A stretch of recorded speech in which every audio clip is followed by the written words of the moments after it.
ꯂꯤꯄꯨꯟ ꯆꯦꯅꯦꯜꯕꯨ ꯃꯤꯠꯌꯦꯡ ꯇꯥꯕꯤꯔꯤꯕ ꯈ꯭ꯋꯥꯏ ꯇꯔꯥꯕꯨ ꯆꯦꯅꯦꯜ ꯑꯁꯤꯒꯤ ꯃꯥꯏꯀꯩꯗꯒꯤ ꯇꯔꯥꯝꯅ ꯑꯣꯛꯆꯔꯤ꯫ ꯏꯔꯝꯗꯝꯒꯤ ꯑꯣꯏꯕ ꯐꯨꯡꯒꯥꯋꯥꯔꯤ ꯂꯣꯏꯅꯅ ꯇꯣꯉꯥꯟ ꯇꯣꯉꯥꯟꯕ ꯐꯨꯔꯨꯞ ꯀꯥꯡꯂꯨꯞꯀꯤ ꯋꯥꯔꯤ ꯃꯆꯥ ꯀꯌꯥ ꯑꯃ ꯆꯦꯅꯦꯜ ꯑꯁꯤꯅ ꯃꯤꯌꯥꯝꯗ ꯂꯦꯞꯄ ꯂꯩꯇꯅ ꯈꯨꯗꯣꯜ ꯇꯝꯖꯔꯤ꯫ ꯂꯣꯏꯅꯅ ꯆꯦꯅꯦꯜ ꯑꯁꯤꯕꯨ ꯍꯦꯟꯅ ꯃꯄꯨꯡ ꯐꯥꯅꯕꯒꯤꯗꯃꯛꯇ ꯑꯗꯣꯝꯒꯤ ꯊꯧꯖꯥꯜ ꯅꯤꯖꯔꯤ꯫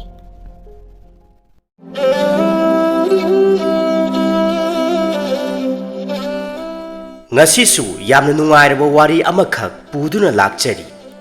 ꯋꯥꯔꯤ ꯑꯁꯤꯒꯤ ꯃꯃꯤꯡꯗꯤ ꯈꯣꯡꯒꯨꯜ꯫ ꯋꯥꯔꯤ ꯑꯁꯤ ꯑꯏꯕꯒꯤ ꯋꯥꯈꯜꯂꯣꯟꯅ ꯁꯥꯒꯠꯆꯔꯒ ꯏꯖꯕꯅꯤ꯫ ꯃꯁꯤꯗ ꯁꯣꯏꯈꯤ ꯂꯥꯟꯈꯤꯕ ꯋꯥꯍꯩ ꯋꯥꯇꯥ ꯌꯥꯎꯈ꯭ꯔꯕꯁꯨ ꯇꯥꯕꯤꯔꯤꯕ ꯈ꯭ꯋꯥꯏ ꯈꯤꯕꯤꯛꯅ ꯆꯥꯎꯅ ꯉꯥꯛꯄꯤꯒꯅꯤ꯫ ꯉꯁꯤꯒꯤ ꯋꯥꯔꯤ ꯑꯁꯤ ꯃꯌꯥꯝꯗ ꯇꯥꯍꯟꯖꯗ꯭ꯔꯤꯉꯩ ꯃꯃꯥꯡꯗ ꯅꯦꯔꯦꯇꯔ ꯑꯩꯍꯥꯛ ꯍꯛꯆꯥꯡ ꯉꯝꯗꯕꯅ ꯃꯔꯝ ꯑꯣꯏꯔꯒ ꯋꯥꯔꯤ ꯆꯥꯡ ꯅꯥꯏꯅ ꯊꯥꯒꯠꯄ ꯉꯝꯈꯤꯗ꯭ꯔꯦ꯫ ꯃꯁꯤꯒꯤꯗꯃꯛꯇ ꯃꯌꯥꯝꯅ ꯉꯥꯛꯄꯤꯒꯅꯤ꯫ ꯍꯧꯖꯤꯛ ꯃꯤꯌꯥꯝꯗ ꯈꯨꯗꯣꯜ ꯇꯝꯖꯔꯤ꯫ ꯈꯣꯡꯒꯨꯜ꯫ ꯈꯨꯜ ꯑꯁꯤꯒꯤ ꯆꯥꯎꯔꯕ ꯄꯨꯈ꯭ꯔꯤ ꯑꯃꯒꯤ ꯃꯄꯥꯟꯗ ꯃꯁꯥ ꯃꯎ ꯅꯤꯡꯊꯤꯖꯅ ꯐꯟꯗꯣꯛꯇꯨꯅ ꯍꯧꯔꯤꯕ ꯆꯥꯎꯔꯕ ꯁꯅꯥ ꯈꯣꯡꯅꯥꯡ ꯄꯥꯝꯕꯤ ꯃꯈꯣꯡ ꯑꯗꯨꯗ ꯀꯅꯥꯒꯨꯝꯕ ꯅꯨꯄꯥ ꯑꯃꯈꯛ, ꯐꯤꯕꯝꯗꯨ ꯌꯦꯡꯕꯃꯛꯇꯗ ꯑꯗꯨꯛꯀꯤ ꯃꯇꯤꯛ ꯃꯁꯥꯗꯨ ꯌꯥꯝꯅꯁꯨ ꯃꯣꯠꯂꯝꯃꯤ꯫ ꯃꯁꯝ ꯃꯅꯥ ꯃꯀꯣꯏ ꯃꯔꯥꯡꯁꯨ ꯐꯅ ꯆꯣꯡꯂꯝꯃꯤ꯫ ꯑꯁꯨꯝ ꯐꯝꯗꯨꯅ ꯂꯩꯔꯤ꯫ ꯃꯍꯥꯛ ꯃꯥꯏꯊꯣꯡꯗ ꯀꯔꯤꯒꯨꯝꯕ ꯅꯤꯡꯉꯝꯗꯕ ꯑꯃꯅ ꯃꯁꯥꯗꯨ ꯂꯩꯇꯥꯖꯐꯝ ꯈꯪꯂꯝꯗꯦ꯫ ꯃꯃꯤꯠ ꯏꯔꯥꯁꯨ ꯆꯦꯜꯂꯛꯂꯝꯃꯤ꯫ ꯑꯁꯨꯝꯅ ꯂꯩꯔꯤꯉꯩ ꯑꯗꯨꯗ ꯈꯪꯍꯧꯗꯅ ꯀꯅꯥꯒꯨꯝꯕꯤ ꯑꯃꯅ ꯈꯪꯍꯧꯗꯅ ꯀꯧꯔꯛꯄꯒꯤ ꯈꯣꯟꯖꯦꯜ ꯑꯃꯈꯛ ꯇꯥꯔꯛꯈꯤ꯫ ꯑꯗꯨꯕꯨ ꯀꯧꯔꯛꯂꯤꯕ ꯃꯥꯏꯀꯩ ꯑꯗꯣꯝꯗ ꯃꯍꯥꯛꯅ ꯁꯠ ꯂꯩꯊꯣꯛꯇꯨꯅ ꯌꯦꯡꯂꯨꯕ ꯃꯇꯝꯗꯗꯤ ꯀꯅꯥꯁꯨ ꯂꯩꯔꯝꯗꯦ꯫ ꯃꯍꯥꯛ ꯊꯃꯣꯏ ꯌꯥꯝꯅ ꯁꯣꯛꯂꯝꯃꯤ꯫ ꯑꯃꯨꯛꯁꯨ ꯊꯃꯣꯏ ꯁꯣꯛꯅ ꯇꯦꯡꯊꯥꯖꯔꯝꯃꯤ꯫ ꯉꯁꯤꯗꯒꯤꯅ ꯆꯍꯤ 5ꯒꯤ ꯃꯃꯥꯡꯗ ꯊꯣꯛꯈꯤꯕ ꯊꯧꯗꯣꯛ ꯑꯃꯅꯤ꯫ ꯎꯃꯪꯒꯤ ꯃꯐꯝ ꯑꯃꯗ ꯃꯈꯨꯠꯇ ꯂꯤꯔꯨꯡ ꯇꯦꯟ ꯄꯥꯏꯗꯨꯅ ꯌꯥꯡꯕꯨꯔꯦꯜ ꯑꯃꯗꯤ ꯀꯩꯔꯦꯜ ꯃꯈꯣꯏ ꯑꯅꯤ ꯌꯥꯝꯅ ꯀꯟꯅ ꯑꯁꯨꯝ ꯆꯦꯜꯂꯛꯇꯨꯅ ꯁꯥ ꯑꯃꯕꯨ ꯇꯥꯟꯅꯔꯛꯂꯝꯃꯤ꯫ ꯆꯦꯟꯅ ꯑꯃꯨꯛꯁꯨ ꯇꯦꯟ ꯆꯤꯡꯗꯨꯅ ꯀꯥꯞꯊꯣꯔꯛꯂꯝꯃꯤ꯫ ꯑꯗꯨꯕꯨ ꯁꯥ ꯑꯗꯨꯗꯗꯤ ꯄꯥꯟꯗ ꯑꯇꯣꯞꯄ ꯎ ꯄꯥꯝꯕꯤ ꯑꯃꯗ ꯍꯦꯛꯇꯃꯛ ꯄꯥꯜꯂꯝꯃꯤ꯫ ꯌꯥꯡꯕꯨꯔꯦꯜꯅ ꯀꯩꯔꯦꯜ ꯇꯥꯟꯅꯕ ꯂꯥꯎꯗꯨꯅ ꯑꯁꯨꯝꯅ ꯍꯥꯏꯔꯛꯂꯝꯃꯤ: "ꯏꯅꯥꯎ ꯀꯩꯔꯦꯜ, ꯁꯥ ꯑꯗꯨꯒꯤ ꯃꯅꯥꯛꯇ ꯇꯍꯥ ꯆꯦꯟꯁꯤꯟꯈꯤꯅꯨ꯫ ꯅꯌꯥꯝꯕꯅꯦ ꯂꯤꯔꯨꯡ ꯇꯦꯟꯁꯦ ꯑꯃꯨꯛ ꯍꯟꯅ ꯆꯤꯡꯗꯨꯅ ꯀꯥꯞꯁꯤꯜꯂꯛꯀꯦꯀꯣ꯫ ꯍꯣꯏ ꯇꯥꯗ, ꯅꯅꯥꯎ ꯈꯣꯡꯐꯝ ꯑꯁꯤꯗꯒꯤ ꯃꯈꯥ ꯇꯥꯅ ꯆꯪꯁꯤꯟꯖꯔꯔꯣꯏ"꯫ ꯌꯥꯡꯕꯨꯔꯦꯜꯅ ꯑꯃꯨꯛꯀ ꯍꯟꯅ ꯌꯥꯝꯅ ꯈꯨꯠꯂꯩ ꯊꯨꯅ ꯂꯤꯔꯨꯡ ꯇꯦꯟ ꯆꯤꯡꯂꯗꯨꯅ ꯈꯨꯠꯀꯥꯞ ꯆꯥꯅ ꯀꯥꯞꯊꯣꯔꯛꯄ ꯃꯇꯝ ꯑꯗꯨꯗ ꯃꯈꯣꯏ ꯑꯅꯤꯅ ꯉꯁꯥꯏ ꯃꯈꯩ ꯋꯥꯅ ꯇꯥꯟꯅꯖꯔꯛꯂꯤꯕ ꯁꯥ ꯑꯗꯨꯕꯨ ꯈꯨꯗꯛ ꯑꯗꯨꯗ ꯌꯥꯏꯕꯤ ꯊꯋꯥꯏ ꯂꯧꯔꯝꯃꯤ꯫ ꯃꯇꯧ ꯑꯗꯨꯗ ꯃꯈꯣꯏ ꯑꯅꯤꯗꯨ ꯌꯥꯝꯅ ꯍꯔꯥꯎꯖꯔꯝꯃꯤ꯫ ꯑꯗꯨꯕꯨ ꯌꯥꯡꯕꯨꯔꯦꯜ ꯑꯃꯨꯛꯁꯨ ꯋꯥꯈꯜ ꯅꯨꯡꯉꯥꯏꯖꯔꯝꯗꯦ꯫ ꯃꯈꯣꯏꯒꯤ ꯃꯥꯡꯗ ꯊꯋꯥꯏ ꯌꯥꯎꯗꯅ ꯇꯥꯗꯨꯅ ꯂꯩꯔꯤꯕ ꯁꯥ ꯑꯗꯨꯕꯨ ꯌꯦꯡꯗꯨꯅ ꯌꯥꯡꯕꯨꯔꯦꯜ ꯃꯆꯤꯟꯗ ꯇꯞꯂꯞꯅ ꯑꯁꯨꯝꯅ ꯁꯣꯜꯂꯛꯂꯝꯃꯤ: "ꯍꯦ ꯌꯥꯔꯧ ꯁꯥ, ꯅꯍꯥꯛꯄꯨ ꯊꯋꯥꯏ ꯂꯧꯕꯗꯤ ꯈꯨꯜꯒꯤ ꯌꯥꯏꯐꯅꯕꯒꯤꯗꯃꯛꯇ ꯂꯥꯏꯅꯤꯡꯊꯧ ꯃꯍꯥꯛꯀꯤ ꯃꯐꯝꯗ ꯀꯠꯆꯅꯅꯕꯒꯤꯗꯃꯛꯇ ꯊꯧꯑꯣꯡ ꯑꯁꯦ ꯈꯛ ꯄꯥꯡꯊꯣꯛꯆꯕꯅꯤꯀꯣ꯫ ꯅꯍꯥꯛ ꯑꯩꯍꯥꯛꯄꯨ ꯋꯥꯔꯧꯒꯅꯨ"꯫ ꯑꯁꯤ ꯍꯥꯏꯗꯨꯅ ꯊꯋꯥꯏ ꯌꯥꯎꯗ꯭ꯔꯕ ꯁꯥ ꯑꯗꯨꯕꯨ ꯌꯥꯡꯕꯨꯔꯦꯜꯅ ꯃꯔꯦꯡꯕꯥꯟꯗ ꯊꯣꯡꯒꯠꯇꯨꯅ ꯇꯨꯡꯗ ꯃꯥꯡꯗ ꯑꯣꯏꯅ ꯀꯩꯔꯦꯜꯒ ꯄꯨꯟꯅ ꯃꯈꯣꯏꯒꯤ ꯈꯨꯜ ꯑꯗꯣꯝꯗ ꯈꯣꯡꯗꯣꯏꯔꯛꯂꯝꯃꯤ꯫ ꯑꯁꯨꯝꯅ ꯌꯥꯡꯕꯨꯔꯦꯜꯅ ꯊꯧꯅꯥ ꯐꯅ ꯈꯨꯜꯒꯤ ꯑꯃꯥꯏꯕꯤꯅ ꯂꯩꯐꯥꯎꯗ ꯐꯥꯎꯕꯤꯔꯛꯂꯕ ꯁꯥ ꯑꯗꯨꯃꯛ ꯁꯣꯏꯐꯗ ꯍꯥꯠꯇꯨꯅ ꯄꯨꯔꯛꯄ ꯑꯗꯨ ꯎꯕꯗ ꯈꯨꯜꯒꯤ ꯑꯍꯜ ꯂꯃꯟꯁꯤꯡꯅ ꯌꯥꯝꯅ ꯍꯔꯥꯎꯖꯔꯝꯃꯤ꯫ ꯑꯁꯨꯝꯅ ꯑꯃꯥꯏꯕ ꯌꯥꯎꯗꯨꯅ ꯈꯨꯜ ꯑꯁꯤꯒꯤ ꯌꯥꯏꯐꯅꯕꯒꯤꯗꯃꯛꯇ ꯂꯥꯏꯒꯤ ꯊꯧ ꯑꯗꯨ ꯄꯥꯡꯊꯣꯛꯂꯝꯃꯤ꯫ ꯈꯨꯜꯒꯤ ꯈꯨꯟꯖꯥ ꯄꯨꯝꯕ ꯑꯉꯝꯕ ꯑꯊꯦꯟꯄꯣꯠ ꯀꯌꯥ ꯄꯨꯔꯛꯇꯨꯅ ꯈꯨꯜꯒꯤ ꯂꯥꯏꯅꯤꯡꯊꯧꯒꯤ ꯃꯐꯝꯗ ꯀꯠꯆꯔꯝꯃꯤ꯫ ꯀꯩꯔꯦꯜꯒ ꯍꯦꯛ ꯄꯣꯛꯃꯤꯟꯅꯕꯤ ꯃꯆꯦ ꯂꯥꯡꯂꯦꯟꯁꯨ ꯃꯈꯨꯠꯇ ꯑꯊꯦꯟꯄꯣꯠ ꯈꯔ ꯄꯨꯔꯛꯇꯨꯅ ꯂꯥꯏꯅꯤꯡꯊꯧꯒꯤ ꯃꯐꯝꯗ ꯀꯠꯆꯔꯝꯃꯤ꯫ ꯊꯋꯥꯏ ꯍꯛꯆꯥꯡ ꯌꯥꯎꯅ ꯂꯥꯏꯅꯤꯡꯊꯧꯕꯨ ꯈꯨꯔꯨꯝꯖꯔꯝꯃꯤ꯫ ꯃꯥꯏꯊꯣꯡꯅ ꯊꯝꯕꯥꯜꯒꯨꯝ ꯉꯝꯖꯕꯤ, ꯆꯦꯡꯂꯧ ꯁꯛꯇꯝ ꯅꯤꯡꯊꯤꯖꯕꯤ ꯃꯍꯥꯛꯄꯨ ꯎꯔꯨꯔꯒ ꯅꯥꯀꯟ ꯑꯃꯔꯣꯝꯗ ꯂꯦꯞꯇꯨꯅ ꯂꯩꯔꯤꯕ ꯌꯥꯡꯕꯨꯔꯦꯜꯅ ꯑꯃꯨꯛꯁꯨ ꯂꯣꯟꯅ ꯌꯦꯡꯖꯔꯝꯃꯤ꯫ ꯈꯨꯜ ꯑꯁꯤꯗ ꯂꯩꯕ ꯌꯥꯡꯕꯨꯔꯦꯜꯗꯒꯤ ꯆꯍꯤ 3ꯃꯨꯛ ꯍꯟꯕ ꯄꯥꯈꯪ ꯁꯥꯔꯤ ꯑꯃꯈꯛ ꯌꯥꯡꯕꯨꯔꯦꯜꯒ ꯌꯥꯝꯅ ꯂꯨꯅ ꯇꯤꯟꯅꯔꯝꯃꯤ꯫ ꯀꯣꯂꯣꯏ ꯃꯤꯡꯂꯦꯟꯅ ꯍꯩꯇꯣꯟ ꯍꯥꯏꯅ ꯀꯣꯂꯣꯏꯔꯝꯃꯤ ꯌꯥꯡꯕꯨꯔꯦꯜꯅ ꯇꯧꯔꯤꯕ ꯃꯑꯣꯡ ꯃꯇꯧꯁꯤꯡ ꯑꯗꯨ ꯍꯩꯇꯣꯟꯅ ꯈꯪꯗꯗꯨꯅ ꯈꯨꯅꯤꯡꯅ ꯂꯣꯟꯅ ꯌꯥꯡꯕꯨꯔꯦꯜꯗ ꯊꯤꯟꯗꯨꯅ ꯍꯥꯏꯔꯛꯏ ꯏꯕꯣ ꯑꯗꯨꯝꯅ ꯊꯃꯣꯏꯗ ꯋꯥꯅ ꯆꯥꯛꯅ ꯂꯦꯟꯒꯗꯕꯒꯤ ꯁꯔꯨꯛꯄꯨꯗꯤ ꯀꯣꯛ ꯐꯣꯡꯗꯣꯛꯄ ꯀꯔꯤ ꯀꯥꯏꯕꯒꯦ ꯑꯁꯤ ꯍꯥꯏꯗꯨꯅ ꯅꯣꯛꯐꯦꯠ ꯇꯧꯁꯤꯜꯂꯤ ꯍꯩꯇꯣꯟꯅ ꯑꯗꯨꯝꯅ ꯍꯥꯏꯔꯛꯄꯗꯨ ꯇꯥꯕꯗ ꯌꯥꯡꯕꯨꯔꯦꯜ ꯏꯀꯥꯏꯔꯞ ꯇꯧꯅ ꯃꯈꯥ ꯇꯥꯅ ꯍꯥꯏꯔꯛꯂꯝꯃꯤ ꯇꯥ ꯍꯩꯇꯣꯟ ꯅꯅꯥꯎꯁꯨ ꯐꯣꯡꯗꯣꯛꯀꯦꯅꯗꯤ ꯈꯟꯕ ꯑꯗꯨꯗ ꯍꯦꯛꯇ ꯉꯝꯗꯕ ꯍꯩꯇꯣꯟꯅ ꯅꯣꯛꯐꯦꯠ ꯇꯧꯅ ꯑꯃꯨꯛ ꯃꯈꯥ ꯇꯥꯅ ꯍꯥꯏꯔꯛꯏ ꯑꯣ ꯑꯗꯨꯛ ꯅꯊꯧꯅꯥ ꯐꯕ ꯅꯍꯥꯛꯅ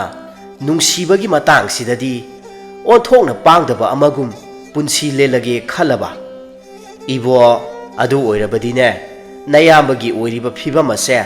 ꯃꯁꯤ ꯇꯥꯗꯨꯅ ꯇꯣꯛꯆꯅꯤꯀꯣ ꯑꯁꯤ ꯍꯥꯏꯅꯗꯨꯅ ꯂꯩꯔꯤꯉꯩ ꯑꯗꯨꯗ ꯀꯩꯔꯦꯜꯁꯨ ꯅꯥꯀꯟ ꯑꯃꯔꯣꯝꯗꯒꯤ ꯌꯥꯡꯕꯨꯔꯦꯟꯅ ꯂꯦꯞꯇꯨꯅ ꯍꯩꯇꯣꯟꯒ ꯋꯥꯔꯤ ꯁꯥꯟꯅꯔꯤꯕ ꯑꯗꯣꯝꯗ ꯄꯔꯞ ꯄꯔꯞ ꯆꯪꯁꯤꯜꯂꯛꯂꯝꯃꯤ ꯃꯇꯝ ꯑꯗꯨꯗ ꯌꯥꯡꯕꯨꯔꯦꯜꯅ ꯇꯍꯥ ꯇꯍꯥ ꯍꯩꯇꯣꯟꯗ ꯍꯥꯏꯔꯛꯏ ꯇꯥ ꯍꯩꯇꯣꯟ ꯁꯤꯒꯤ ꯋꯥꯔꯤꯁꯦ ꯇꯣꯛꯑꯁꯦ ꯏꯅꯥꯎ ꯀꯩꯔꯦꯜꯁꯨ ꯑꯩꯈꯣꯏ ꯇꯝꯅ ꯆꯪꯁꯤꯜꯂꯛꯂꯦ ꯃꯇꯧ ꯑꯗꯨꯗ ꯍꯩꯇꯣꯟꯅ ꯅꯣꯛꯐꯦꯠ ꯇꯧꯅ ꯃꯈꯣꯏ ꯇꯝꯅ ꯂꯥꯛꯂꯤꯕ ꯀꯩꯔꯦꯜꯂꯣꯝꯗ ꯍꯥꯏꯐꯦꯠ ꯂꯩꯊꯣꯛꯇꯨꯅ ꯌꯦꯡꯂꯒ ꯃꯈꯥ ꯇꯥꯅ ꯌꯥꯡꯕꯨꯔꯦꯜꯗ ꯍꯥꯏꯔꯛꯏ ꯃꯧꯄ꯭ꯋꯥꯁꯤꯁꯨ ꯌꯥꯔꯤꯅꯦ ꯅꯅꯥꯛꯇꯗ ꯑꯗꯨꯝ ꯂꯩꯅꯤꯡꯕꯣꯏ ꯇꯧꯏ ꯃꯧꯄ꯭ꯋꯥꯁꯤ ꯍꯧꯕ ꯆꯠꯄꯗ ꯊꯃꯣꯏꯗꯨꯅ ꯈꯣꯏꯗꯥꯖꯕꯤ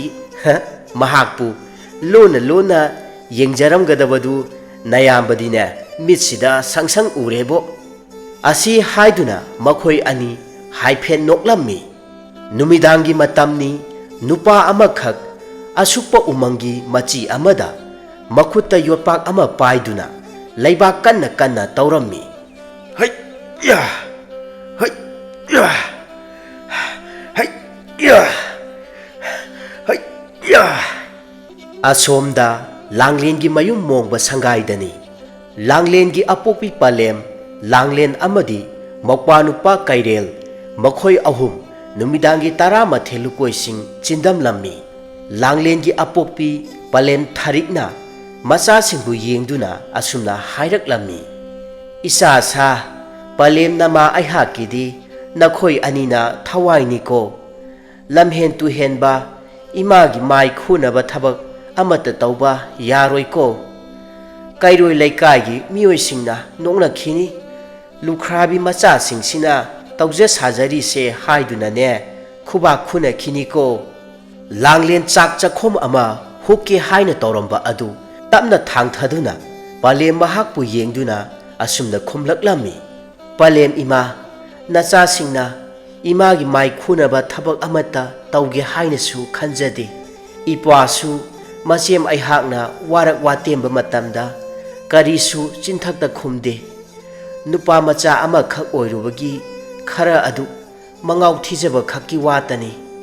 ꯀꯩꯔꯦꯜꯁꯨ ꯅꯣꯛꯐꯦꯠ ꯇꯧꯗꯨꯅ ꯆꯥꯛ ꯆꯈꯣꯝ ꯑꯗꯨ ꯆꯥꯎꯅ ꯍꯨꯛꯂꯤ ꯆꯥꯛ ꯆꯥꯅ ꯆꯥꯅ ꯍꯥꯏꯔꯛꯏ ꯄꯂꯦꯝ ꯏꯆꯦꯝꯅ ꯍꯥꯏꯔꯤꯁꯦ ꯀꯔꯤꯃꯠꯇ ꯂꯥꯟꯗꯦ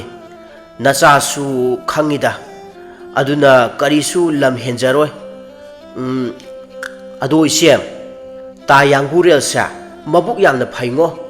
ꯑꯁꯤ ꯍꯥꯏꯗꯨꯅ ꯃꯆꯦꯝ ꯂꯥꯡꯂꯦꯟꯗ ꯀꯔꯤꯁꯨ ꯈꯟꯊꯗꯅ ꯍꯥꯏꯔꯛꯄꯗꯨ ꯇꯥꯕꯗ ꯊꯥꯔꯤꯛ ꯑꯃꯗꯤ ꯂꯥꯡꯂꯦꯟ ꯉꯥꯏꯍꯥꯛ ꯇꯤꯉꯪ ꯃꯥꯏꯉꯛꯅꯅ ꯌꯦꯡꯅꯔꯝꯃꯤ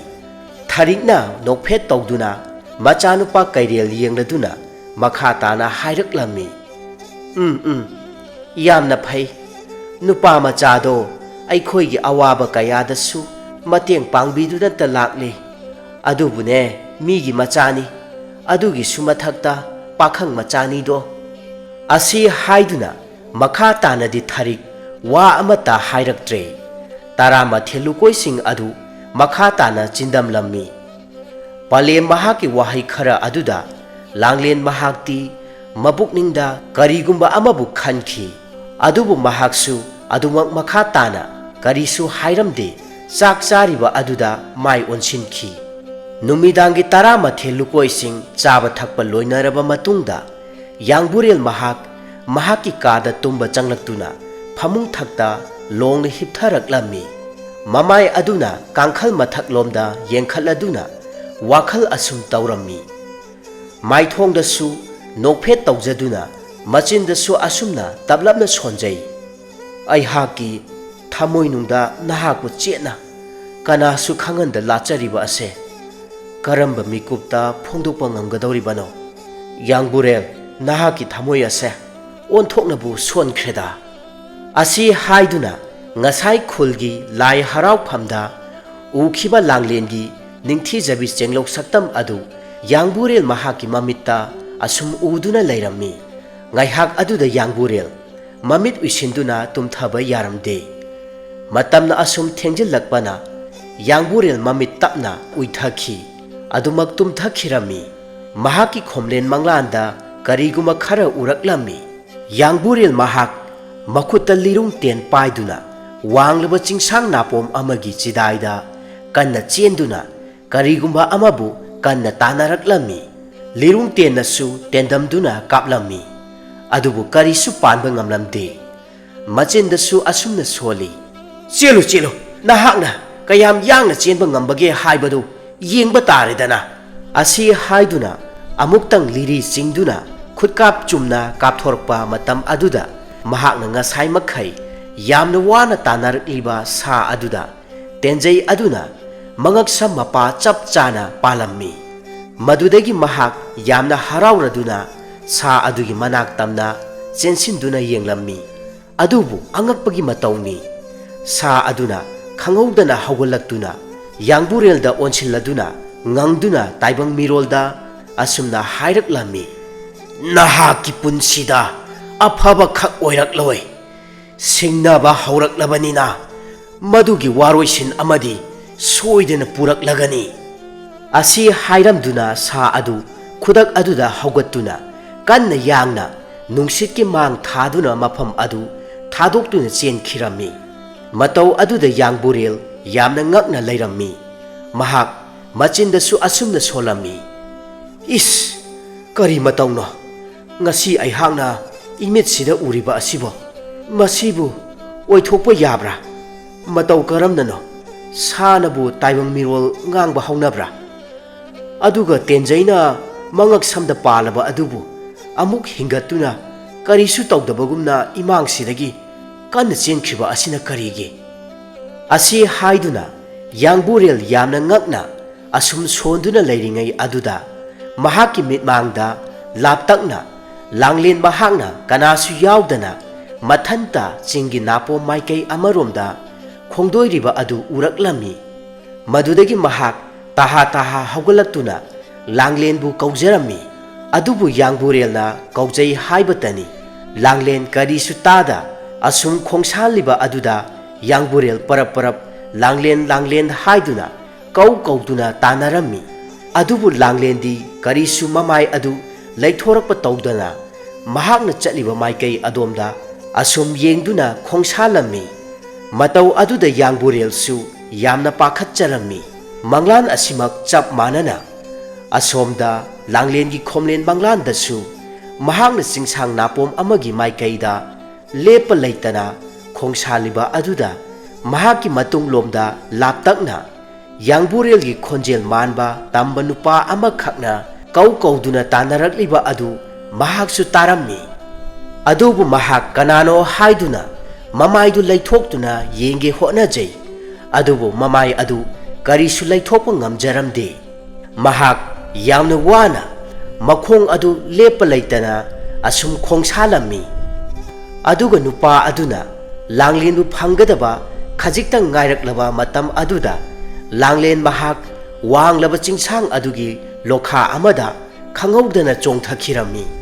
ꯃꯇꯝ ꯑꯗꯨꯗ ꯌꯥꯡꯕꯨꯔꯦꯜ ꯂꯥꯡꯂꯦꯟ ꯍꯥꯏꯅ ꯑꯃꯨꯛꯇꯪ ꯂꯥꯎꯗꯨꯅ ꯀꯞꯆꯔꯝꯃꯤ ꯃꯪꯂꯥꯟ ꯑꯗꯨꯗ ꯃꯍꯥꯛꯅ ꯊꯃꯣꯏ ꯁꯣꯛꯅ ꯇꯦꯡꯊꯥꯖꯕ ꯑꯗꯨ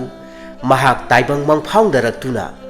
ꯂꯥꯡꯂꯦꯟ ꯂꯥꯡꯂꯦꯟ ꯍꯥꯏꯅ ꯇꯦꯡꯊꯥꯔꯛꯂꯝꯃꯤ ꯃꯇꯧ ꯑꯗꯨꯗ ꯄꯂꯦꯝ ꯄꯟꯊꯧ ꯑꯣꯏꯔꯤꯕ ꯃꯈꯣꯏ ꯑꯅꯤꯁꯨ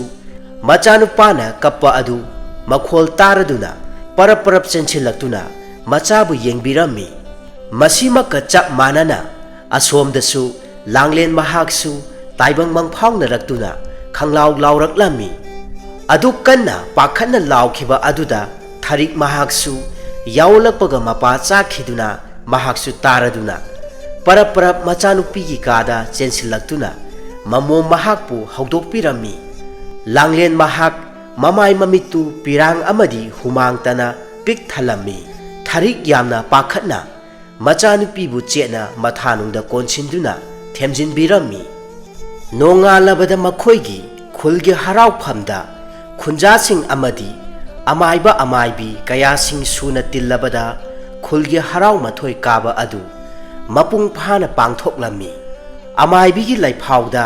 asumna khul asi karigumba awa ana amadi taragani haiduna phauраklami madu tabada khunjasing ahal naha pumba ningsa yamna thinarami asumna khul asigi harau mathoi kaba loikraba matung tha amagi matungdani nongma yangburel mahakna langlengi mayum mongba maral yaida khongdoiraklami aduga sumangda leptuna kairel haina koloirami mapalangda kairel bu kauriba adu tabada langlen mahak imungda chak thonglamba adu loisilakpaga mapa charaduna mapalangda thoraktuna hanglami ta yangburel ipwadi leitiye palem imaga singda singya thiba khongdoi khido kari leirabage somda phida asida ngaihakta phambiyu asi haiduna langlena phida ama tharami matau aduda yangburel mahaksu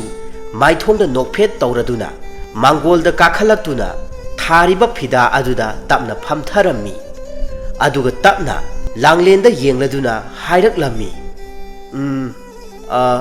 langlen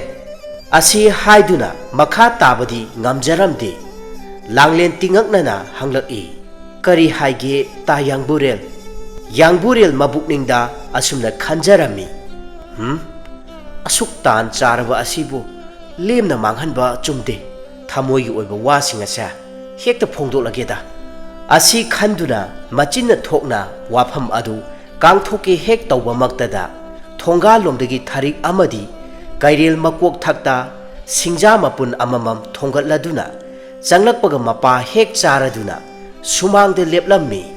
matau aduda yangburel wa thaidoktuna sat hairaki kairel hoisu khongdoirakle tan chap chare asi haiduna yangburel phamlamliba phida adudagi phat haugalakuna tharik amadi kairelna makok thakta thongatuna purakliba singja mapul sing adu amuktada pulap thangthabirami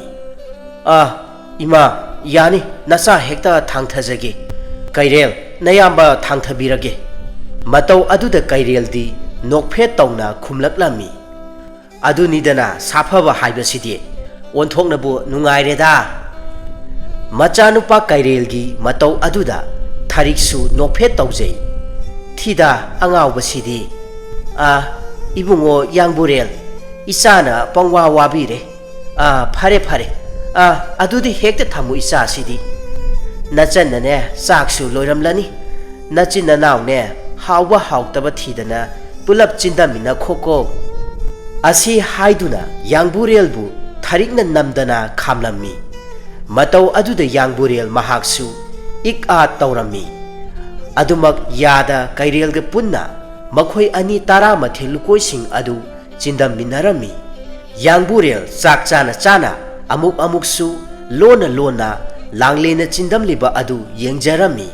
yangburel amuksu mathanta ikaijaba phaujarami kairelna haiphet khaudemduna hairaki karino ngasidi saphab nipasi sak isa sadabagum tawida chasilu khara yamna pangal mayeng tahanbaga yadeko kairel ai hakti yamba saphaba ama leijai haina yamna chauthokchari banida khullasida kanamatasu kibide kairelgi wafam adu tabada thariksu nokphet tawna hairaki masigi angawbasidi nayambase ikairani adumna haiba hongnabro yangburel maithongda nokphet tawjai aduga haiphet tapna hairaklammi ima karisu kaideda inauna haijariba ase mayamba ai hakpu ꯊꯃꯣꯏ ꯁꯦꯡꯅ ꯅꯨꯡꯁꯤꯖꯕꯒꯤꯅꯤ ꯑꯁꯤ ꯍꯥꯏꯗꯨꯅ ꯍꯥꯏꯐꯦꯠ ꯃꯃꯥꯏ ꯑꯗꯨ ꯅꯣꯡꯈꯠꯂꯛꯄ ꯃꯇꯝꯗ ꯈꯪꯍꯧꯗꯅ ꯂꯥꯡꯂꯦꯟ ꯃꯍꯥꯛꯀ ꯃꯤꯠꯆꯥꯟꯅꯔꯝꯃꯤ ꯃꯇꯧ ꯑꯗꯨꯗ ꯂꯥꯡꯂꯦꯟꯁꯨ ꯍꯥꯏꯐꯦꯠ ꯏꯀꯥꯏꯔꯗꯨꯅ ꯃꯃꯥꯏꯗꯨ ꯁꯠ ꯅꯣꯟꯊꯈꯤꯔꯝꯃꯤ ꯌꯥꯡꯕꯨꯔꯦꯜ ꯃꯥꯏꯊꯣꯡꯗ ꯃꯣꯃꯣꯟ ꯇꯧꯖꯩ ꯈꯨꯟꯖꯥ ꯅꯨꯄꯥ ꯃꯈꯣꯏ ꯈꯔ ꯑꯁꯣꯛꯄ ꯃꯤꯑꯣꯏ ꯑꯅꯤꯕꯨ ꯎꯒꯤ ꯁꯒꯥꯏ ꯊꯛꯇ ꯌꯥꯝꯅ ꯄꯥꯈꯠꯅ ꯈꯨꯜ ꯑꯗꯨꯗ ꯀꯨꯝꯊꯔꯛꯂꯝꯃꯤ ꯇꯧꯔꯛꯂꯤꯕ ꯃꯇꯧ ꯑꯗꯨꯗ ꯈꯨꯟꯖꯥꯁꯤꯡ ꯌꯥꯝꯅ ꯄꯥꯈꯠꯅꯔꯝꯃꯤ ꯑꯁꯣꯛꯄ ꯅꯨꯄꯥ ꯃꯈꯣꯏ ꯑꯅꯤꯗꯨ ꯑꯃꯅ ꯃꯈꯣꯡꯗ ꯌꯥꯝꯅ ꯊꯤꯅ ꯁꯣꯛꯂꯝꯃꯤ ꯑꯗꯨꯒ ꯑꯇꯣꯞꯄ ꯑꯃꯗꯨꯅ ꯃꯈꯨꯠ ꯑꯣꯏ ꯊꯪꯕ ꯑꯗꯨ ꯌꯥꯝꯅ ꯊꯤꯅ ꯁꯣꯛꯂꯝꯃꯤ ꯈꯨꯜꯒꯤ ꯑꯍꯜ ꯑꯣꯏꯔꯕ ꯅꯨꯄꯥ ꯑꯃꯅ ꯌꯦꯡꯗꯨꯅ ꯍꯥꯏꯔꯛꯏ ꯏꯁ ꯀꯔꯤ ꯃꯇꯧꯅꯣ ꯏꯆꯥ ꯁꯥ ꯃꯈꯣꯏ ꯑꯅꯤꯕꯨ ꯍꯤꯗꯥꯛ ꯂꯥꯡꯊꯛ ꯊꯥꯗꯨꯅ ꯍꯥꯟꯅ ꯑꯃꯨꯛꯇ ꯂꯥꯏꯀꯠꯅꯕ ꯇꯧꯁꯤꯀꯣ ꯑꯁꯤ ꯍꯥꯏꯗꯨꯅ ꯃꯈꯣꯏꯒꯤ ꯈꯨꯜ ꯑꯁꯤꯗ ꯂꯩꯕ ꯑꯅꯥ ꯂꯥꯌꯦꯡꯐꯝ ꯑꯃꯥꯏꯕ ꯑꯃꯈꯛ ꯂꯩꯔꯝꯃꯤ ꯃꯍꯥꯛꯀꯤꯗ ꯈꯨꯗꯛꯇ ꯄꯨꯁꯤꯜꯂꯛꯇꯨꯅ ꯂꯥꯌꯦꯡꯂꯝꯃꯤ ꯑꯁꯨꯛ ꯉꯜꯂꯤꯉꯩ ꯃꯇꯝ ꯑꯁꯤꯗꯗꯤ ꯃꯅꯥ ꯃꯁꯤꯡꯅ ꯁꯦꯝꯕ ꯍꯤꯗꯥꯛ ꯂꯥꯡꯊꯛꯇꯅ ꯂꯥꯌꯦꯡꯅꯔꯝꯃꯤ ꯑꯁꯨꯝꯅ ꯇꯝꯊꯤꯔꯕ ꯊꯣꯛꯈ꯭ꯔꯤꯕ ꯊꯧꯗꯣꯛ ꯑꯁꯤꯒꯤ ꯃꯇꯥꯡꯗ ꯈꯨꯜ ꯑꯁꯤꯒꯤ ꯑꯆꯧꯕ ꯂꯝꯍꯥꯡ ꯑꯃ ꯂꯩꯔꯤꯕ ꯑꯁꯤꯗ ꯈꯨꯟꯖꯥ ꯄꯨꯝꯕ ꯁꯨꯅ ꯇꯤꯜꯂꯗꯨꯅ ꯋꯥ ꯈꯟꯅꯔꯝꯃꯤ ꯈꯨꯜ ꯑꯁꯤꯒꯤ ꯈ꯭ꯋꯥꯏꯗꯒꯤ ꯃꯆꯤꯟ ꯆꯠꯄ ꯑꯍꯜꯁꯨ ꯑꯣꯏꯁꯤꯜꯂꯛꯂꯕ ꯅꯨꯄꯥ ꯑꯃꯅ ꯈꯨꯟꯖꯥ ꯄꯨꯝꯕ ꯇꯥꯅꯕ ꯑꯁꯨꯝꯅ ꯍꯥꯏꯔꯛꯂꯝꯃꯤ ꯂꯥꯏꯕꯛ ꯊꯤꯕ ꯊꯧꯗꯣꯛ ꯑꯁꯦ ꯑꯩꯈꯣꯏꯅ ꯇꯔꯥꯏ ꯇꯔꯥꯏꯅ ꯂꯧꯕꯗꯤ ꯆꯨꯝꯗꯦ ꯈꯨꯜ ꯑꯁꯤꯗ ꯀꯔꯤꯒꯨꯝꯕ ꯈꯨꯗꯣꯡꯊꯤꯕ ꯑꯃ ꯊꯣꯛꯂꯒꯅꯤ ꯍꯥꯏꯕꯁꯦ ꯈꯨꯜꯒꯤ ꯍꯔꯥꯎꯕꯗꯁꯨ ꯑꯃꯥꯏꯕꯤꯒꯤ ꯂꯥꯏꯐꯥꯎꯗ ꯐꯥꯎꯕꯤꯈ꯭ꯔꯕꯅꯤ ꯊꯧꯗꯣꯛ ꯑꯁꯤꯒ ꯍꯛꯊꯦꯡꯅꯍꯧꯕ ꯅꯍꯥ ꯅꯈꯣꯏꯅ ꯃꯔꯤꯛ ꯆꯨꯝꯅ ꯄꯥꯎ ꯇꯝꯃꯨꯗꯣ ꯑꯁꯤ ꯍꯥꯏꯗꯨꯅ ꯍꯥꯏꯔꯕ ꯑꯗꯨꯗ ꯅꯍꯥ ꯃꯈꯣꯏꯅ ꯎꯍꯧꯕ ꯍꯥꯏꯕꯕꯨ ꯑꯁꯣꯛꯄ ꯃꯤꯑꯣꯏ ꯑꯅꯤꯗꯨꯒꯤ ꯃꯅꯥꯛ ꯑꯗꯨꯋꯥꯏꯗ ꯄꯥꯝꯕ ꯀꯩꯖꯥꯎ ꯑꯃꯈꯛꯅ ꯀꯟꯅ ꯆꯦꯟꯈꯤ ꯍꯥꯏꯕꯗꯨ ꯃꯗꯨ ꯈꯛꯇꯅꯤ ꯎꯍꯧꯕ ꯑꯁꯤ ꯍꯥꯏꯅ ꯍꯥꯏꯔꯕꯗ ꯈꯨꯜ ꯑꯗꯨꯒꯤ ꯑꯍꯜ ꯑꯣꯏꯔꯕꯤ ꯅꯨꯄꯤ ꯑꯃꯅ ꯑꯃꯨꯛ ꯃꯈꯥ ꯇꯥꯅ ꯑꯁꯨꯝꯅ ꯍꯥꯏꯔꯛꯂꯝꯃꯤ ꯅꯨꯄꯥ ꯃꯆꯥ ꯑꯁꯤꯅ ꯍꯥꯏꯔꯤꯕ ꯋꯥꯐꯝ ꯑꯁꯤꯅ ꯇꯥꯛꯄꯗꯤ ꯑꯩꯈꯣꯏꯒꯤ ꯈꯨꯜꯒꯤ ꯃꯈꯥ ꯄꯥꯡꯅ ꯂꯩꯔꯤꯕ ꯆꯤꯡꯁꯥꯡ ꯑꯁꯣꯝꯗ ꯍꯧꯖꯤꯛ ꯄꯥꯝꯕ ꯀꯩꯖꯥꯎ ꯂꯩꯔꯤ ꯇꯥꯛꯄꯅꯤꯗꯣ ꯑꯩꯈꯣꯏꯅꯅꯦ ꯌꯥꯝꯅ ꯄꯤꯛꯂꯤꯉꯩ ꯃꯇꯝꯗꯗꯤ ꯑꯩꯈꯣꯏꯒꯤ ꯏꯙꯧꯁꯤꯡꯅ ꯋꯥꯔꯤ ꯂꯤꯕꯤꯔꯝꯕꯗ ꯈꯨꯜ ꯑꯁꯤꯗ ꯄꯥꯝꯕ ꯀꯩꯖꯥꯎ ꯀꯌꯥꯁꯤꯡꯅ ꯏꯇꯠ ꯇꯠꯇꯅ ꯀꯨꯝꯊꯔꯛꯇꯨꯅꯅꯦ ꯈꯨꯟꯖꯥꯁꯤꯡꯗ ꯍꯦꯛ ꯑꯋꯥꯕ ꯄꯤꯔꯝꯃꯤ ꯍꯥꯏ ꯑꯗꯨꯕꯨ ꯍꯧꯖꯤꯛꯇꯤ ꯃꯇꯝꯅ ꯑꯁꯨꯝ ꯍꯧꯈꯤꯕꯅ ꯌꯨꯝ ꯀꯌꯥ ꯈꯨꯟꯗꯥ ꯂꯩꯇꯥꯔꯛꯄꯅ ꯃꯔꯝ ꯑꯣꯏꯔꯒ ꯄꯥꯝꯕ ꯀꯩꯖꯥꯎꯁꯤꯡ ꯑꯗꯣ ꯂꯩꯕ ꯀꯤꯔꯛꯇꯨꯅ ꯃꯈꯣꯏꯒꯤ ꯃꯊ꯭ꯋꯥꯏ ꯍꯤꯡꯖꯅꯅꯕ ꯈꯨꯜ ꯑꯁꯤꯒꯤ ꯆꯤꯡꯁꯥꯡ ꯊꯥꯗꯣꯛꯅꯗꯨꯅ ꯆꯦꯟꯅꯈ꯭ꯔꯕꯅꯤꯗꯣ ꯑꯗꯨꯕꯨ ꯑꯁꯨꯝꯅ ꯊꯥꯖꯗꯅ ꯊꯧꯗꯣꯛ ꯊꯣꯛꯂꯕꯅꯤꯅ ꯍꯧꯖꯤꯛꯇꯤꯅꯦ ꯑꯩꯈꯣꯏ ꯇꯔꯥꯏ ꯇꯔꯥꯏꯅ ꯈꯟꯕ ꯆꯨꯝꯗꯦꯀꯣ ꯑꯁꯤ ꯍꯥꯏꯗꯨꯅ ꯈꯨꯟꯖꯥ ꯄꯨꯝꯕ ꯌꯥꯝꯅ ꯀꯨꯞꯅ ꯃꯨꯟꯅ ꯈꯟꯅꯔꯕ ꯃꯇꯨꯡꯗ ꯈꯨꯜ ꯑꯁꯤꯗ ꯂꯩꯕ ꯃꯁꯥ ꯃꯎ ꯐꯕ ꯁꯥꯐꯕ ꯊꯧꯅꯥ ꯐꯕ ꯅꯍꯥ ꯃꯈꯣꯏ ꯈꯔ ꯈꯟꯒꯠꯇꯨꯅ ꯈꯨꯜ ꯑꯁꯤꯒꯤ ꯌꯥꯏꯐꯅꯕ ꯈꯨꯟꯖꯥꯁꯤꯡꯕꯨ ꯃꯈꯥ ꯇꯥꯅ ꯑꯁꯣꯏ ꯑꯉꯥꯝ ꯀꯔꯤꯁꯨ ꯌꯥꯎꯗꯅꯕ ꯉꯥꯛ ꯁꯦꯟꯕꯒꯤ ꯊꯕꯛ ꯄꯥꯏꯈꯠꯂꯝꯃꯤ ꯅꯍꯥ ꯃꯈꯣꯏꯁꯤꯡ ꯑꯗꯨꯒꯤ ꯃꯔꯛꯇꯁꯨ ꯌꯥꯡꯕꯨꯔꯦꯜ ꯃꯍꯥꯛꯁꯨ ꯁꯔꯨꯛ ꯌꯥꯔꯝꯃꯤ ꯈꯨꯜ ꯑꯁꯤꯗ ꯂꯥꯡꯂꯦꯟꯕꯨ ꯄꯥꯝꯖꯕ ꯅꯍꯥ ꯄꯥꯈꯪ ꯑꯃꯁꯨ ꯂꯩꯔꯝꯃꯤ ꯃꯍꯥꯛꯀꯤ ꯀꯣꯂꯣꯏ ꯃꯤꯡꯂꯦꯟꯅ ꯆꯥꯏꯕ ꯍꯥꯏꯅ ꯀꯣꯂꯣꯏꯔꯝꯃꯤ ꯆꯥꯏꯕꯅ ꯂꯥꯡꯂꯦꯟ ꯑꯃꯗꯤ ꯌꯥꯡꯕꯨꯔꯦꯜ ꯃꯈꯣꯏ ꯑꯅꯤꯅ ꯃꯔꯛ ꯃꯔꯛꯇ ꯏꯇꯠ ꯇꯠꯇꯅ ꯅꯛꯅ ꯂꯣꯏꯅ ꯀꯧꯅꯕ ꯎꯔꯒ ꯃꯍꯥꯛꯀꯤ ꯊꯃꯣꯏꯗ ꯄ꯭ꯔꯣꯛ ꯄ꯭ꯔꯣꯛ ꯆꯥꯛꯂꯝꯃꯤ ꯑꯩꯍꯥꯛꯀꯤ ꯊꯃꯣꯏꯅ ꯈꯣꯏꯗꯥꯖꯕꯤ ꯃꯍꯥꯛꯀꯤ ꯀꯣꯂꯣꯏ ꯃꯤꯡꯂꯦꯟꯒ ꯀꯧꯖꯕ ꯁꯥꯔꯤ ꯌꯥꯡꯕꯨꯔꯦꯜ ꯅꯍꯥꯛꯀꯤ ꯅꯊꯛꯇ ꯆꯥꯏꯕ ꯑꯩꯍꯥꯛꯅ ꯂꯥꯡꯂꯦꯟ ꯃꯁꯨꯡ ꯂꯥꯡꯒꯤꯗꯃꯛꯇ ꯄꯥꯝꯕꯣꯝ ꯇꯤꯡꯅ ꯊꯧꯅꯥ ꯐꯅ ꯂꯦꯞꯂꯤ ꯍꯥꯏꯕꯁꯤ ꯅꯍꯥꯛ ꯈꯪꯗꯕ ꯁꯥꯔꯤ ꯆꯥꯏꯕꯒꯤ ꯃꯅꯥꯛꯇ ꯂꯦꯞꯂꯤꯕ ꯃꯅꯥꯏ ꯈꯣꯡꯕꯨꯔꯣꯏ ꯁꯩꯗꯥꯅ ꯃꯔꯛ ꯊꯠꯅ ꯑꯁꯨꯝꯅ ꯍꯥꯏꯔꯛꯂꯝꯃꯤ ꯑꯗꯨ ꯑꯣꯏꯔꯒꯅ ꯃꯄꯨ ꯏꯕꯨꯡꯉꯣ ꯂꯥꯡꯂꯦꯟ ꯃꯍꯥꯛꯄꯨ ꯅꯝꯗꯅ ꯐꯥꯔꯁꯤꯔꯥ ꯋꯥꯍꯩ ꯑꯁꯤ ꯍꯦꯛ ꯇꯥꯕꯃꯛꯇꯗ ꯈꯪꯍꯧꯗꯅ ꯆꯥꯏꯕ ꯈꯪꯁꯥꯎ ꯁꯥꯎꯔꯛꯇꯨꯅ ꯃꯅꯥꯏ ꯁꯩꯗꯥꯒꯤ ꯃꯃꯥꯏꯗ ꯈꯨꯄꯥꯛꯅ ꯁꯥꯐꯨ ꯀꯟꯅ ꯊꯥꯔꯝꯃꯤ ꯑꯗꯨꯒ ꯌꯥꯝꯅ ꯁꯥꯎꯅ ꯃꯈꯥ ꯇꯥꯅ ꯍꯥꯏꯔꯛꯂꯝꯃꯤ Hey, mithibong, adu pangdaba amagumna, masana su yadribi, lay sabi mahakpu, namja nam thekna duna phaba punba tawba haibasi, saiba ai haki, mingchat lay khata na bani. Adugi sarukpudi ne, yamna lemna, masana yana, imang thaduna khongdoi hanba aduni, saiba ai haki thamoina, khoida jaba. Manai khongburoi saida, mamaidu makhutna nala nala duna, peri peri tapna makha tajarak lami. Adubudi mapui bungo yamna chumba aduda saiba amuksu sauna makha tana hairak lami. Hai aduda kari dauraba ha kari dauraba masi asi haiduna amuksu khupakna thajinge tawi matam aduda saida yamna pakhatna makhut khanduna hairaki mapui bungo amukta tapthabikho nanaina hangatchabadi ibe ma langlen asya nanaina asum khanjaba matamda tu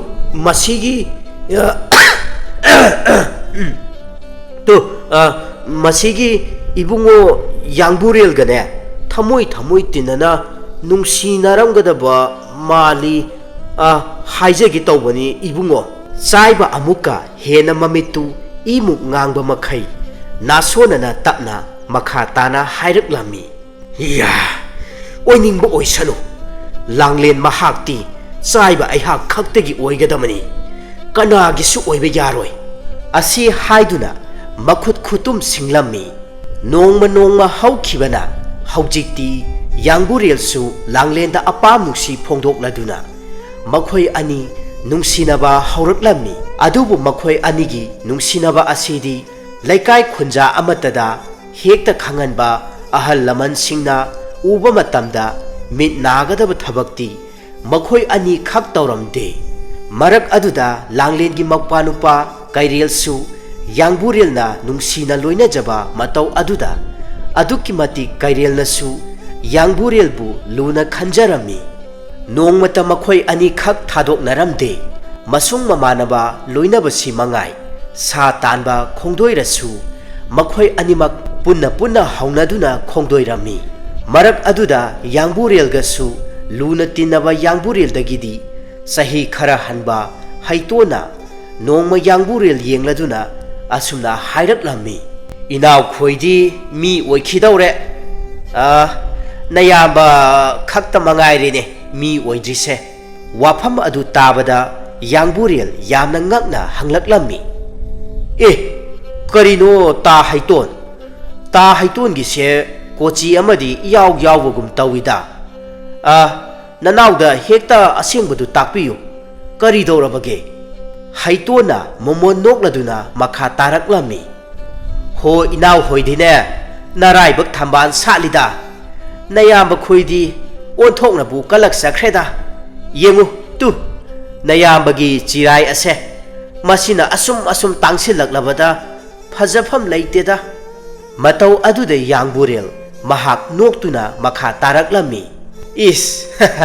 adugi oire nanaw ne wakhal loina tajare adu ta haiton adugidi karisu waru raganu ta haiton gi damaktane langlen ga aikhoi anisu wa pumnamak khanab loirabani wafam sing adu tarubada haiton yamna langtaknana tanhang hangjilaklammi kari wafam khanariba se nayambada amukta tamu ichanga nakhoi aniga nane khanariba wafam ado kari noba hayubase nayambada amukta asi haiduna yamna khangningba langtaknaba amaga loinaduna hanglaklaba aduda yangburelna nokphet tawna khumlaklammi aduburo asi haiduna makha tana wa khumba nangdringai matam aduda khunja khara yamna pakhatna lauduna chenaraklammi matau aduda yangburel amadi haiton makhoi anisu taha khunja sing adugi manakta chensinduna hanglammi yangburelna yamna pakhatna hanglai tada kari khudong thiba yaurabage kari gino nakhoina taha chelakliba sina nupa amana sor thabet honduna hairaklammi ꯑꯩꯈꯣꯏꯅ ꯄꯥꯝ ꯌꯥꯜꯂꯤꯉꯩ ꯃꯇꯝ ꯑꯗꯨꯗ ꯂꯥꯡꯂꯦꯟ ꯑꯃꯗꯤ ꯀꯩꯔꯦꯜ ꯃꯆꯤꯟ ꯃꯧꯄ꯭ꯋꯥꯗꯣ ꯁꯛꯈꯪꯗꯕ ꯈꯔꯅ ꯐꯥꯗꯨꯅ ꯄꯨꯔꯒ ꯈꯣꯡꯗꯣꯏꯈ꯭ꯔꯦ ꯑꯩꯈꯣꯏꯅ ꯐꯅ ꯀꯟꯅꯅꯕ ꯍꯣꯠꯅꯖꯕꯅꯤ ꯑꯗꯨꯕꯨ ꯄꯥꯝꯕꯩ ꯀꯔꯤꯁꯨ ꯂꯩꯈꯤꯗ꯭ꯔꯦ ꯋꯥꯐꯝ ꯑꯗꯨ ꯇꯥꯕꯗ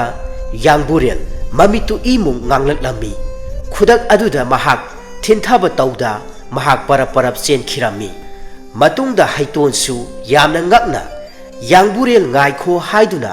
ꯂꯥꯎꯗꯨꯅ ꯇꯥꯅꯈꯤꯔꯝꯃꯤ ꯌꯥꯡꯕꯨꯔꯦꯜ ꯃꯌꯨꯝꯗ ꯆꯪꯂꯛꯇꯨꯅ ꯃꯍꯥꯛꯀꯤ ꯃꯈꯨꯠ ꯆꯥꯕ ꯊꯥꯡ ꯇꯦꯟꯅ ꯆꯤꯡꯕ ꯄꯥꯏꯔꯗꯨꯅ ꯁꯥꯐꯤ ꯂꯥꯟꯐꯤ ꯁꯦꯠꯆꯤꯟꯗꯨꯅ ꯈꯨꯗꯛ ꯑꯗꯨꯗ ꯍꯩꯇꯣꯟ ꯃꯍꯥꯛꯁꯨ ꯌꯥꯎꯅ ꯆꯤꯡꯁꯥꯡ ꯅꯥꯄꯣꯝ ꯑꯗꯣꯝꯗ ꯈꯣꯡꯁꯥꯟꯈꯤꯔꯝꯃꯤ ꯄꯥꯎ ꯄꯨꯝꯕ ꯇꯥꯔꯕ ꯊꯔꯤꯛꯇꯤ ꯃꯆꯥꯁꯤꯡꯒꯤ ꯈꯟꯕꯗ ꯊꯃꯣꯏ ꯁꯣꯛꯅ ꯇꯦꯡꯊꯥꯖꯔꯝꯃꯤ ꯈꯨꯟꯖꯥ ꯅꯨꯄꯤ ꯈꯔ ꯆꯪꯁꯤꯜꯂꯛꯇꯨꯅ ꯊꯔꯤꯛꯄꯨ ꯊꯦꯝꯖꯤꯟꯕꯤꯔꯝꯃꯤ ꯑꯁꯣꯝꯗ ꯎꯃꯪꯒꯤ ꯑꯁꯨꯛꯄ ꯃꯐꯝ ꯑꯃꯗꯅꯤ ꯃꯇꯝ ꯑꯗꯨ ꯅꯨꯃꯤꯠꯁꯨ ꯇꯥꯁꯤꯜꯂꯛꯄꯅ ꯌꯥꯆꯪꯂꯛꯄ ꯃꯇꯝꯁꯨ ꯑꯣꯏꯔꯛꯂꯝꯃꯤ ꯂꯥꯡꯂꯦꯟ ꯑꯃꯗꯤ ꯀꯩꯔꯦꯜ ꯃꯈꯣꯏ ꯑꯅꯤꯃꯛ ꯎꯈꯣꯡ ꯑꯃꯗ ꯊꯧꯔꯤꯅ ꯆꯦꯠꯅ ꯄꯨꯟꯁꯤꯟꯗꯨꯅ ꯊꯝꯂꯝꯃꯤ ꯃꯃꯥꯏ ꯃꯃꯤꯠ ꯈꯨꯝꯂꯕ ꯅꯨꯄꯥ ꯑꯃ ꯆꯪꯂꯛꯇꯨꯅ ꯂꯥꯡꯂꯦꯟꯒꯤ ꯃꯐꯝꯗ ꯑꯁꯨꯝꯅ ꯍꯥꯏꯔꯛꯂꯝꯃꯤ ꯂꯥꯡꯂꯦꯟ ꯍꯧꯖꯤꯛꯇꯤ ꯅꯍꯥꯛꯄꯨ ꯀꯅꯥꯅ ꯀꯟꯕ ꯉꯝꯒꯅꯤ ꯅꯍꯥꯛꯄꯨ ꯊꯃꯣꯏ ꯁꯦꯡꯅ ꯅꯨꯡꯁꯤꯖꯔꯛꯄ ꯉꯁꯤꯗꯤ ꯅꯨꯡꯁꯤ ꯍꯥꯏꯅ ꯐꯣꯡꯗꯣꯛꯂꯕꯅꯤ ꯃꯇꯧ ꯑꯗꯨꯗ ꯂꯥꯡꯂꯦꯟꯁꯨ ꯌꯥꯝꯅ ꯁꯥꯎꯅ ꯍꯥꯏꯔꯛꯂꯝꯃꯤ ꯅꯍꯥꯛ ꯀꯅꯥꯅꯣ ꯑꯗꯨꯛ ꯄꯥꯡꯗꯕ ꯑꯩꯍꯥꯛꯀꯤ ꯄꯨꯜꯂꯤꯕ ꯊꯧꯔꯤ ꯑꯁꯤ ꯊꯥꯗꯣꯛꯎ ꯑꯗꯨꯒ ꯏꯄ꯭ꯋꯥꯁꯨ ꯊꯥꯗꯣꯛꯎ ꯑꯩꯈꯣꯏꯕꯨ ꯊꯥꯗꯣꯛꯎ ꯄꯂꯦ ꯃꯍꯥꯛ ꯃꯆꯥ ꯑꯩꯈꯣꯏꯕꯨ ꯈꯣꯡꯗꯣꯏꯔꯛꯇꯕꯗ ꯅꯤꯡꯁꯥ ꯌꯥꯝꯅ ꯊꯤꯔꯝꯂꯒꯅꯤ ꯁꯦ ꯊꯥꯗꯣꯛꯑꯣ ꯃꯇꯧ ꯑꯗꯨ ꯎꯔꯒ ꯅꯨꯄꯥ ꯑꯗꯨ ꯃꯈꯧ ꯄꯣꯡꯅ ꯅꯣꯛꯆꯔꯝꯃꯤ ꯃꯇꯝ ꯑꯁꯤꯗꯅꯤ ꯅꯥꯀꯟ ꯑꯃꯔꯣꯝꯗꯒꯤ ꯀꯔꯤꯒꯨꯝꯕ ꯃꯈꯣꯜ ꯑꯃ ꯉꯪꯕꯒꯤ ꯇꯥꯔꯛꯂꯝꯃꯤ ꯃꯐꯝ ꯑꯗꯨꯗ ꯂꯩꯔꯝꯕ ꯅꯨꯄꯥꯁꯤꯡ ꯑꯗꯨ ꯀꯔꯤꯅꯣ ꯍꯥꯏꯗꯨꯅ ꯃꯤꯀꯨꯞ ꯅꯥꯍꯨꯝꯁꯤꯡꯅ ꯂꯩꯅꯔꯝꯃꯤ ꯅꯥꯀꯟ ꯑꯃꯔꯣꯝꯗꯒꯤ ꯄꯥꯝꯕ ꯀꯩꯖꯥꯎ ꯑꯃꯈꯛ ꯆꯣꯡꯊꯣꯔꯛꯇꯨꯅ ꯅꯨꯄꯥ ꯑꯃꯒꯤ ꯃꯔꯦꯡꯕꯥꯟꯗ ꯈꯪꯂꯥꯛ ꯂꯥꯛꯂꯝꯃꯤ ꯃꯇꯧ ꯑꯗꯨꯗ ꯃꯈꯣꯏ ꯃꯌꯥꯝꯁꯤꯡ ꯑꯗꯨ ꯌꯥꯝꯅ ꯄꯥꯈꯠꯅꯗꯨꯅ ꯀꯣꯏꯔꯥꯎ ꯂꯥꯎꯗꯨꯅ ꯄꯥꯝꯕ ꯀꯩꯖꯥꯎ ꯑꯗꯨꯒ ꯃꯥꯌꯣꯛ ꯌꯥꯔꯝꯃꯤ ꯃꯇꯧ ꯑꯗꯨ ꯎꯔꯒ ꯂꯥꯡꯂꯦꯟ ꯑꯃꯗꯤ ꯀꯩꯔꯦꯜ ꯃꯆꯤꯟ ꯃꯧꯄ꯭ꯋꯥ ꯃꯈꯣꯏ ꯑꯅꯤꯁꯨ ꯌꯥꯝꯅ ꯄꯥꯈꯠꯆꯔꯝꯃꯤ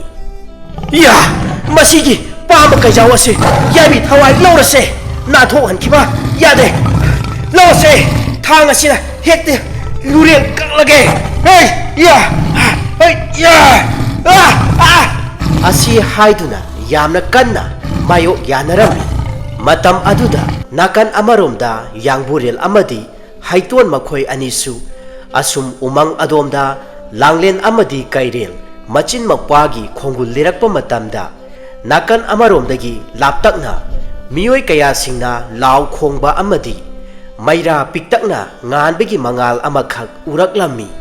ꯃꯈꯣꯏ ꯑꯅꯤꯃꯛ ꯄꯟꯊꯕ ꯇꯧꯗꯅ ꯌꯥꯝꯅ ꯈꯣꯡꯂꯩ ꯊꯨꯅ ꯌꯥꯝꯅ ꯆꯦꯛꯁꯤꯟꯅ ꯃꯐꯝ ꯑꯗꯣꯝꯗ ꯆꯪꯁꯤꯜꯂꯛꯂꯝꯃꯤ ꯄꯥꯝꯕ ꯀꯩꯖꯥꯎ ꯑꯗꯨꯅ ꯂꯥꯡꯂꯦꯟ ꯇꯝꯅ ꯆꯣꯡꯁꯤꯜꯂꯛꯄ ꯃꯇꯝ ꯑꯗꯨꯗ ꯌꯥꯡꯕꯨꯔꯦꯜꯅ ꯈꯨꯠꯂꯩ ꯊꯨꯅ ꯂꯤꯔꯨꯡ ꯇꯦꯟ ꯆꯤꯡꯗꯨꯅ ꯈꯨꯠꯀꯥꯞ ꯆꯨꯝꯅ ꯅꯥꯀꯟ ꯑꯃꯔꯣꯝꯗꯒꯤ ꯀꯥꯞꯂꯛꯂꯝꯃꯤ ꯈꯨꯗꯛ ꯑꯗꯨꯗ ꯄꯥꯝꯕ ꯀꯩꯖꯥꯎ ꯑꯗꯨ ꯂꯤꯔꯨꯡ ꯇꯦꯟꯅ ꯄꯥꯜꯂꯗꯨꯅ ꯂꯥꯡꯂꯦꯟꯒꯤ ꯃꯃꯥꯡꯃꯛꯇꯗ ꯃꯁꯥ ꯆꯣꯛꯊꯅ ꯇꯥꯗꯨꯅ ꯂꯩꯔꯝꯃꯤ ꯃꯇꯧ ꯑꯗꯨꯗ ꯁꯛꯈꯪꯗꯕ ꯅꯨꯄꯥꯁꯤꯡ ꯑꯗꯨ ꯌꯥꯝꯅ ꯄꯥꯈꯠꯅ ꯃꯈꯣꯏꯅ ꯄꯥꯏꯅꯔꯤꯕ ꯈꯨꯠꯂꯥꯏꯁꯤꯡ ꯑꯗꯨ ꯌꯥꯝꯅ ꯆꯦꯛꯁꯤꯟꯅ ꯄꯥꯏꯅꯗꯨꯅ ꯃꯤꯀꯨꯞ ꯅꯥꯍꯨꯝꯁꯤꯡꯅ ꯂꯩꯅꯔꯝꯃꯤ ꯅꯥꯀꯟꯗꯒꯤ ꯌꯥꯡꯕꯨꯔꯦꯜ ꯑꯃꯗꯤ ꯍꯩꯇꯣꯟ ꯃꯈꯣꯏ ꯑꯅꯤꯅ ꯂꯣꯟꯅ ꯂꯤꯔꯨꯡ ꯇꯦꯟ ꯀꯥꯞꯂꯛꯇꯨꯅ ꯅꯨꯄꯥꯁꯤꯡ ꯑꯗꯨꯒꯤ ꯌꯥꯏꯕꯤ ꯊꯋꯥꯏ ꯃꯊꯪ ꯂꯧꯔꯛꯂꯝꯃꯤ ꯃꯗꯨꯗꯒꯤ ꯅꯨꯄꯥ ꯑꯃꯈꯛ ꯃꯊꯟꯇ ꯉꯥꯏꯔꯛꯂꯝꯃꯤ ꯃꯍꯥꯛꯅ ꯈꯨꯠꯂꯩ ꯊꯨꯅ ꯊꯥꯡꯁꯥꯡ ꯑꯗꯨꯅ ꯂꯥꯡꯂꯦꯟꯒꯤ ꯃꯉꯛꯁꯝ ꯃꯄꯥ ꯑꯗꯨꯗ ꯊꯝꯂꯗꯨꯅ ꯑꯁꯨꯝꯅ ꯂꯥꯎꯗꯨꯅ ꯍꯥꯏꯔꯛꯂꯝꯃꯤ ꯅꯨꯄꯤ ꯃꯆꯥ ꯑꯁꯤꯒꯤ ꯊꯋꯥꯏ ꯀꯟꯅꯤꯡꯂꯕꯗꯤ ꯅꯈꯨꯠꯇ ꯄꯥꯏꯕ ꯈꯨꯠꯂꯥꯏ ꯊꯥꯗꯣꯛꯇꯨꯅ ꯏꯃꯥꯡꯁꯤꯗ ꯊꯧꯅꯥ ꯐꯅ ꯊꯣꯔꯛꯎ ꯃꯗꯨ ꯅꯠꯇ꯭ꯔꯕꯗꯤ ꯊꯥꯡꯁꯥꯡ ꯑꯁꯤꯅ ꯂꯨꯔꯦꯜ ꯀꯛꯂꯒꯅꯤ ꯋꯥꯐꯝ ꯑꯗꯨ ꯇꯥꯕꯗ ꯌꯥꯡꯕꯨꯔꯦꯜ ꯃꯍꯥꯛ ꯈꯥꯡꯕ ꯉꯝꯂꯝꯗꯦ ꯈꯨꯠꯂꯥꯏ ꯊꯥꯗꯣꯛꯇꯨꯅ ꯊꯣꯛꯀꯦ ꯇꯧꯕꯃꯛꯇꯗ ꯍꯩꯇꯣꯟꯅ ꯈꯥꯝꯗꯨꯅ ꯑꯁꯨꯝꯅ ꯍꯥꯏꯔꯛꯂꯝꯃꯤ ꯉꯥꯏꯈꯣ ꯏꯅꯥꯎ ꯑꯗꯨꯝꯅ ꯇꯧꯔꯕꯗꯤ ꯑꯩꯈꯣꯏ ꯁꯣꯏꯗꯅ ꯈꯨꯗꯣꯡꯊꯤꯕ ꯅꯪꯒꯅꯤ Wafam adu karisu tada Yangburel thongna phana mahaki nungsibi masung langgidamakta khulai thadoktuna thoraklami aduga lauduna asumna hairaklami langlen amadi kairil bu thado aikhoi ani nupa macha sang yengnasi adumna pangdaba amagumna nasak lotkanu nathongna lairabadi namai khumliba adu lawtho asi haiduna hairakpadu tabada ngasai makhai mamai mamit khumduna leramba nupa adu makhau pongna nokladuna khumliba amuba phi adu makhut mangna sat lawthoraklami matam aduda nupa asi atai kanasu oiramte saiba mahak oiduna lerami saibana noktuna hairaklami haujikti nahaki nungsibigidamakta khongul lirakliba asi muthatpa taredo nupa macha sang yengnaduna angamba mioi aduna langlenbu oiba aduga maithiba aduna adumak yaibi thawai mangba asi hainaduna khudak aduda yamna saungna makhoi animak namnaba hauraklammi makhoi animak ihing nahing taba makhai angam angamba phudat narammi nakanda lumduna leiramba haitona thoraktuna langlen amadi kairel makhoi anibu pulliba thauri sing adubu thangna lenthattuna thadoklammi Yangburel amadi chaiba thauna phana angam angamba maongda phunaraklaba aduda Yangburel na chaibabu phibam thina phudatlammi chaiba wakhal mangduna laimaida longduna tai matam aduda Yangburel na laimaida taduna leiriba thangsang aduna chaibada lurel kaktuna yaibi thawai lauge tawbamak aduda langlen yamna pakhatna kanna lauraklammi matau aduda Yangburel makhutna pairamliba thangsang adu laimaida khangtha thadakhi aduga tapna hawgalaktuna langlenbu chejet konsinjaduna makhoi ani thamoi sokna kapminnarammi asumna kaplingai matam aduda chaiba tapna wana hawgalaktuna laimaida taduna leiriba thangsang adu tapna paikhalatuna asum laktuna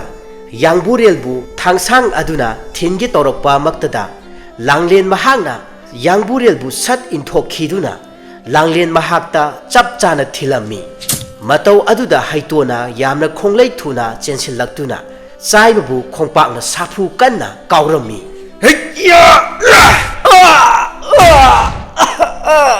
makhut mangna pairiba thangsang aduna chaibagi yaibi thawai laurammi Yangburel hawgalaktuna langlenbu chejet konsinjaduna thamoi sokna kapcharammi asumna haukhiba thaudoksing aduna masam mana ipha pharaba makoi marang yamna chomlaba nupa adu atai kanasu oiramde mahak Yangburel oirammi Yangburel na asumna phamduna leiringai aduda nakan amaromdagi mahaki mareng banda nupi amana makhutna tamna thengduna hairaki ta Yangburel yumda changlase nasado yamna motle iru maitharunaba tauruse asi haiduna nupi aduna Yangburel da momon noktuna yengjai tasengnamak langlen mahak chaibana thangna thinkhiba adu pukchepta oirammi khudak aduda Yangburel amadi haiton loinana kairel makhoina khonglei thuna puraktuna kanna laikatnaba adudagi uchin nachina langlengi thawai kanba ngamjakhi adubu Yangburel mahakti mahaki thawai oiribi langlen mahaki wakhalda aduma wakhal choikhiduna matam kharadi asumna punsi lelakhibani adubu langlen masa tapna tapna phagalakladuna kanna honajaduna Yangburelbu mahogsagi phibamda hanjinba ngamjaraktuna makhoi anibu khulgi ahal laman singna sinbiduna sauna luhongbirammi Yangburel na nungsina tapna langlengi maphamda asumna hairaklammi thawai langlen ngasidagi nahaki khongul ase aihaki thamoi nungda mami taduna laikhrabani kananasu muthatpa ngamlaroi wafam adu tabada langlen mahakna Yangburelgi mathanungda chena konsinjaduna hikna tengthajarammi asumna haujikti khul asi yamna ingna chingna nunga yaifana pankhirami matang asida ngasigi wari asi loisinjare Ngasigi wari asi pathokchaba matamda aihangna soikhilankiba wahai wata yaukhrabsu mayamna hanna ngakpigani loinana aihak haksang asi ngamdabana maram oiraga khonjel asi kaya nungaijakhidre masigi damakta mayamna ngakpigani matung tarakpadasu hena nungairaba wari kayama channel asina lepa leitana miyamgi damakta puduna lakpa ngambo oijage mayam pumnamakpu channel asigi maikaidagi hanna thagatpa phongdoksari